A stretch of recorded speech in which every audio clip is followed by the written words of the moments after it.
Yeah, there's probably nothing. Sorry, carry on. So, anyway. He beat the Bosch. Yeah, did all that. Oh, that's steady on. His personal life's nothing to do with it. And the most amazing bit is, right, he wasn't fit, and he had a couple of Oh, strokes. he's a good-looking bloke in many ways. Well, he had a couple of strokes, but he had a stroke on, say... We've had that. He beat the Bosch. He we likes to sort of have a beat couple of the Bosch, strokes. yeah. Let's not get into innuendo, Carl. It's stupid. Right, say he had like a stroke on a Tuesday. He was up and fighting again on a Wednesday. Really? He was a strong bloke. Yeah. And then he died at about the age of 86 or something. He's a good lad, wasn't he? He was really good. Yeah. Is So he the one you favour most of all the I'd ones? say out of all, I mean, Rasputin, I don't understand why he got, like I said, I don't know why they made a book on him. No. He just didn't deserve it. No. Che Guevara, you know, he had his time, I suppose, and Yeah. did a bit good for certain people. Sure. Sorted Cuba out. Yeah. Doesn't really affect me. No. Hitler, I mean, enough said. Yeah. Bad bloke. Churchill sorted it all out. Yeah. And like I So said, your favourite out of the four of them, the of all those four, is Churchill. yeah. I think he's Brilliant. Brilliant. I agree. I agree with you. I think. What I love with your kind of sort of summary of these people's incredible lives is the way that it's almost like I remember in Lookin' magazine. I just remember Lookin'. It was the Junior I TV remember Times. Lookin'. They used to have half a page which was a comic strip summarising someone's life. You might have, say, 5-star, the story of 5-star. Yeah. And he'd have a picture. I always remember the Roger Moore one. Yeah. Was a picture of, like, Roger's parents. It was like, Roger Moore was born in 1930, Picture of Roger's parents. Roger grew up during the war. Picture of Roger running down the street, right, just as a school kid, with a Spitfire coming behind him like he was going to try and shoot him. Mr. Smith, surely. Exactly, Mr. Smith, yeah. Roger took up acting. Picture of Roger, like, acting. Yeah. Roger became James Bond. Roger's now a popular, star in his own right, and does a lot of work for charity. Brilliant. It summed up the whole thing in kind of I think they used to have that in one of the TV Times or the Yeah, I Sun. think they may have. I remember sort of when it was Tina Turner, born Sarah May Bullock. Then it was Nutbush City Limits. Stop hitting me, Ike. Yeah. And then simply the best, and that was it. It was great. And that's very much what the how your summary of great events is. But I'd say if you didn't know about Churchill, you've learnt a bit today. Can people call in to all these fellas taking cocaine? I think I'm right.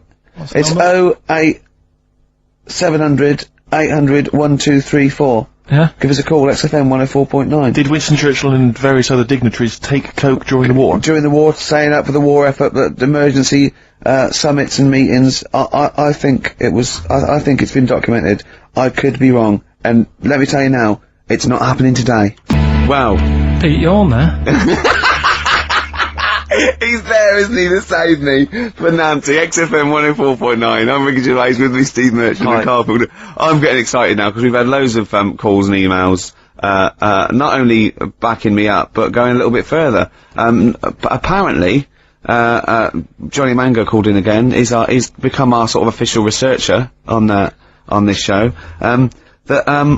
There is evidence that Queen Victoria in Balmoral, with a young house guest, Winston Churchill, used to consume cocaine-filled lozenges. So, there you go. Also, MDMA was a precursor of sort of ecstasy, a derivative, and that was big in the day, giving soldiers, a little pick-me-up. So, it's not so mad, is it? It sort of makes sense, because he was into his speeches and that, and they say that coke gives you sort of... the balls to stand up and say, like... Not that that's a good thing. And no, it's not. No. Definitely not. No. Right? But it apparently it makes you confident, doesn't it? So you can stand up and say, we're going to fight them on the beaches. Yeah. And all that, and sound like you mean it. Exactly, yeah. When he was sort of like, a little bit pissed up with his cigar on, coked off his tits, he wanted to fight. He didn't care where it was. He'd fight on a beach. He didn't care. He didn't care if he got sand in his new trainers. Exactly. He was boozed up. Yeah. You want to fight? yeah. That's why he was coming hard. He was very much. You got to think of him as the Liam Gallagher of his day. Yeah.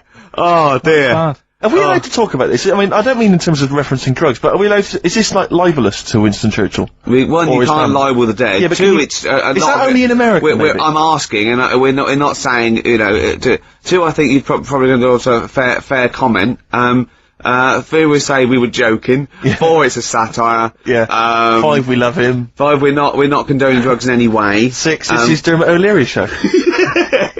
I didn't have a go at him anyway. I said he's alright.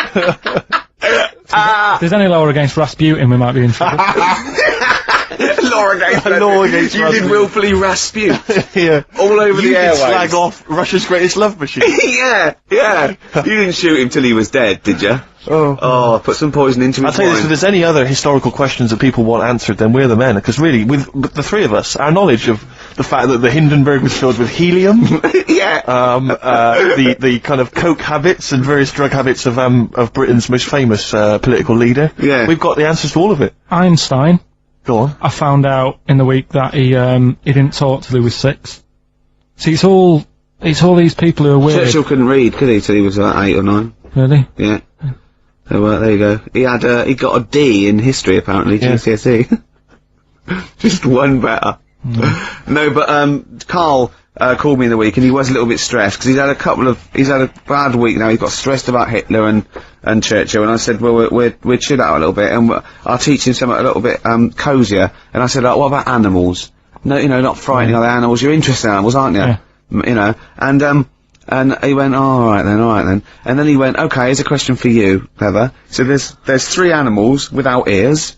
He said, and I've told you one. And I went, well, that's the snake, because he was talking about the snake. I went, hold on, Carl, there's loads of animals without ears. He went, there's not, there's 3. I went, there's loads. I said, jellyfish, worms, single-cell protozoa, peripherous. But he went, oh, what are you talking about? What are you talking about?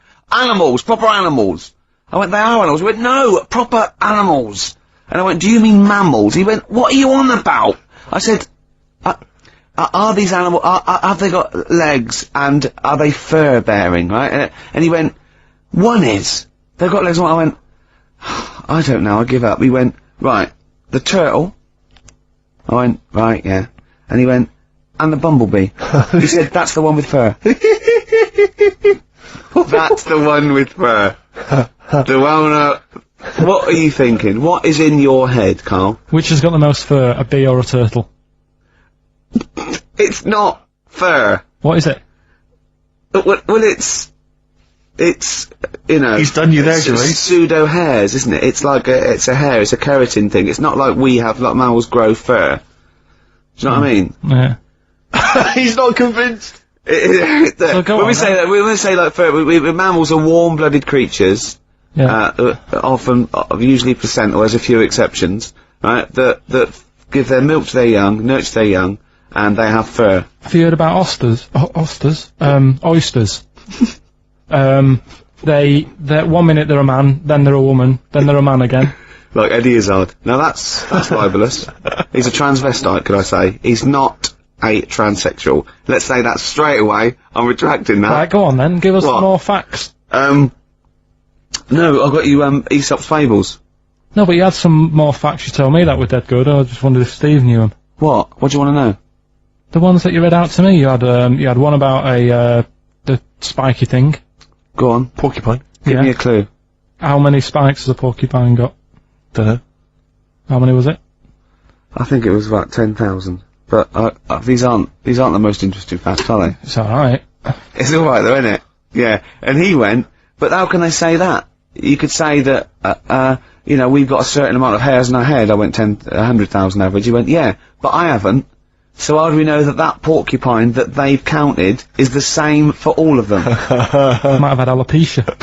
yeah, he might have been a particularly hairy one. You know what I mean? Right, you've got a, do you know what a fable is? I'll try to explain briefly. Do you know what a fable is? I've got a rough idea. Okay, it's a thing that uses sort of, metaphor, analogy, just to explain sort of, morals. I mean, they're very old, for a start, and it's all I'll give you an example of one. A quick one. Oh, the one about the dog with 2 bones. He goes to, a dog's got a bone, he sees a reflection in the lake, and he thinks, oh, that dog's got a nice bone. I'll have that. And as he goes to get that one in the reflection, he drops the one he's got, and that's one about, you know. I think I was told one when I was younger. Go on. I think it was one. This young lad, he's got a dog, right, and he's about 8 years old, and this dog, he's had it since he was about 4, and it's a bit tired now, and it chucks sticks for it, and it doesn't go for it. And, he's saying to his mum, oh, I want a new dog, because this one's useless, it doesn't do what, you know, it doesn't have any fun with me. So they say, oh no, but you know, Rover's a good little dog, you should look after it. And he's like, oh, I don't like it, I want a new one. So they buy him a new puppy, and it's running around, yapping about, and he's loving it, and he's playing around with it in the grass. And then one day he goes to the park, and he's messing about and rolling about with it, and he falls into the lake, right? And the little puppy's like yapping at him, and he's going, help me, little dog's yapping. And then the old dog comes and gets his collar, and it pulls him out of the lake. And he goes, oh God, you know, why did I forget about you? You're the better dog. And he loved that one again rather than the puppy. I got a feeling that was Lassie. Well, yeah, that was an episode of Lassie. What's the moral? What's the moral there, Carl? What's that telling? What's that explaining through analogy? Sort of, don't forget the old. So Look after old people.